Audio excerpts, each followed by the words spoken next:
নমস্কার, নিউজ 18 প্রাইমে মিমি রয়েছে আপনার সঙ্গে। নজর রাখবো নিউ টাউনের সাপুরজি আবাসনের দিকে, কারণ সাপুরজি আবাসনে ডায়রিয়ার প্রকোপ মারাত্মক আকার নিয়েছে। ই ব্লকের প্রায় প্রত্যেক ঘরে কেউ না কেউ অসুস্থ।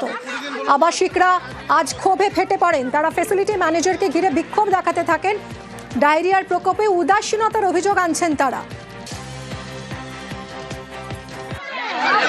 10 दिन से स्कूल नहीं जा रहा सर। सभी का 3 साल का बच्चा और 1 साल का बच्चा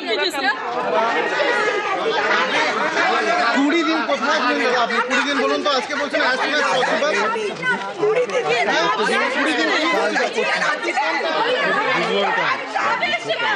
ये भाग क्यों रहे हैं? ये भाग क्यों रहे हैं? भागो नहीं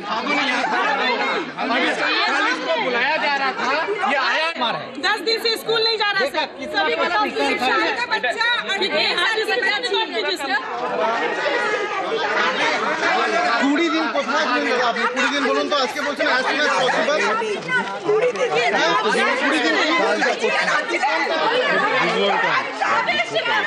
ये भाग क्यों रहे हैं? সাপুরজি আবাসনে আবাসিকরা বিক্ষোভ দেখাচ্ছেন। ডায়রিয়ার প্রকোপে উদাসীনতার অভিযোগ করছেন তারা। আবাসনের ফ্যাসিলিটি ম্যানেজারকে ঘিরে ধরে বিক্ষোভ দেখান। আবাসনের জল খেয়েই অসুস্থ হয়েছেন শতাধিক। ই ব্লকের সব ঘরেই কেউ না কেউ অসুস্থ। পানীয় জল থেকে ডায়রিয়া ছড়ানোর আশঙ্কা করছেন আবাসিকরা। কথা বলবো সরাসরি অনুপ রয়েছে সঙ্গে। অনুপ, আবাসিকদের কি অভিযোগ? এই সমস্যায় তারা কতদিন ধরে ভুগছেন? এর আগে কি তারা জানিয়েছিলেন? মানে ফ্যাসিলিটি ম্যানেজমেন্ট কর্তৃপক্ষ কি বলছে? কারণ নিউটন যে সাপুরজি সুখবৃষ্টি আবাসন, এই আবাসনে কিন্তু একেবারে ডায়রিয়ার প্রকোপ, এবং এখানে যে 1 সপ্তাহের বেশি প্রত্যেকটা মানুষের যে ঘরে ঘরে ই ব্লক, সেখানে কিন্তু পেটের সমস্যা চলছিল। এই নিয়ে বারবার যে আবাসনের যে কর্তৃপক্ষ ফ্যাসিলিটি ম্যানেজার, তাই গোটা বিষয়টি জানানো হয়। তারপরে তারা কোনো রকম কর্ণপাত করে না। শেষমেশ কিন্তু টেকনোলজি থানার তার দ্বারস্থ হয়, লিখিত অভিযোগ দায়ের করে পুলিশের পক্ষ থেকে আশ্বস্ত করা হয়েছিল। তারপরেও এই ম্যানেজমেন্ট কর্তৃপক্ষ আবাসনে তারা গোটা বিষয়টি কিন্তু এড়িয়ে যাওয়ার চেষ্টা করে, এবং আজকে এই নিয়ে কিন্তু একেবারে এই যে ই ব্লকের যারা আবাসিক, তারা বিক্ষোভ দেখাতে শুরু করে ফ্যাসিলিটি ম্যানেজারকে ঘিরে। তার কারণ বারবার বলার পরেও কিন্তু তারা কর্ণপাত করেনি। 1 সপ্তাহের বেশি হচ্ছে জল সমস্যার কারণেই কিন্তু ডায়রিয়ার প্রকোপ হচ্ছে। 100-এরও বেশি মানুষ কিন্তু ছোট থেকে বড় তারা ডায়রিয়ায় আক্রান্ত হয়েছে আবাসনের এই ব্লকের বাসিন্দারা, এবং সেই কারণে তারা সেখানে আজকে বিক্ষোভ দেখায় ফ্যাসিলিটি ম্যানেজারকে ঘিরে। অন্যদিকে তারা আতঙ্কের মধ্যে রয়েছে। আবাসিকরা কি অভিযোগ করছেন একবার শুনুন। এইরকম যে একটা বিচ্ছিরি অবস্থা হবে এটা আমরা কল্পনাই করতে পারিনি। আজকে কিছুদিন ধরে আমার ভীষণ পেটের গন্ডগোল যাচ্ছে, অ্যাসিডিটি হচ্ছে, হজম হচ্ছে না, যার জন্য আমি ডাক্তার দেখিয়ে এসেছি। ডাক্তার আমাকে ওষুধ দিয়েছে, অ্যান্টিবায়োটিক দিয়েছে, কিন্তু তাও পুরোপুরি সারেনি। সারবে কি করে? গোড়ায় যদি গলদ থাকে, এটাকে তো একদম ঠিকঠাক করতে হবে, নাহলে আমি 76+, আমরা এখানে থাকবো কি করে? কি ভরসায় একলা থাকবো? এখানে এত অকর্মণ্য মেনটেনেন্স থাকে। আমি ইমিডিয়েটলি বলছি ওনারা এখানে রিজাইন করুন।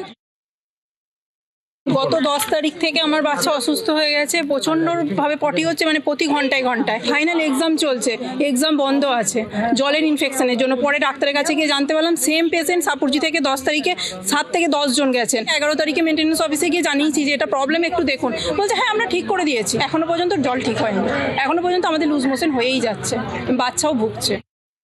টেকনোসিটি থানায় ইতিমধ্যেই লিখিত অভিযোগ দায়ের হয়েছে। অনুপ রয়েছে সঙ্গে। অনুপ, পুলিশ কি বলছে?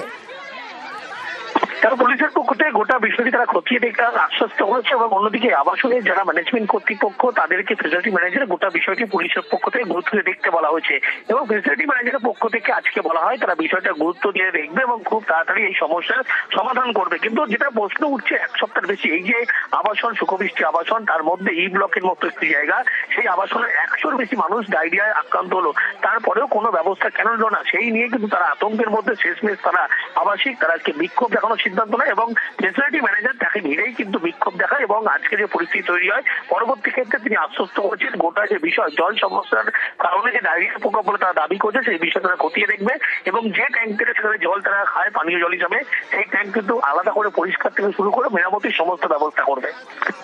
ধন্যবাদ অনুপ।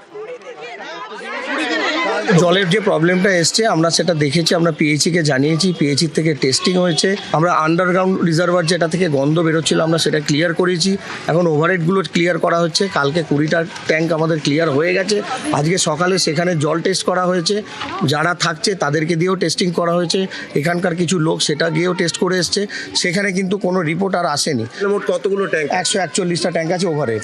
ওভারহেড 141 হ্যাঁ। ট্যাঙ্ক। এখনো পর্যন্ত কটা ট্যাঙ্ক ক্লিয়ার? এখনো 20টা হয়ে গেছে, আরও বাকি চলছে কাজ। পিএইচিও সরবরাহ জল ঠিক মতন আসছে না আমার কাছে, সেটার জন্য পিএইচিকে বলা আছে।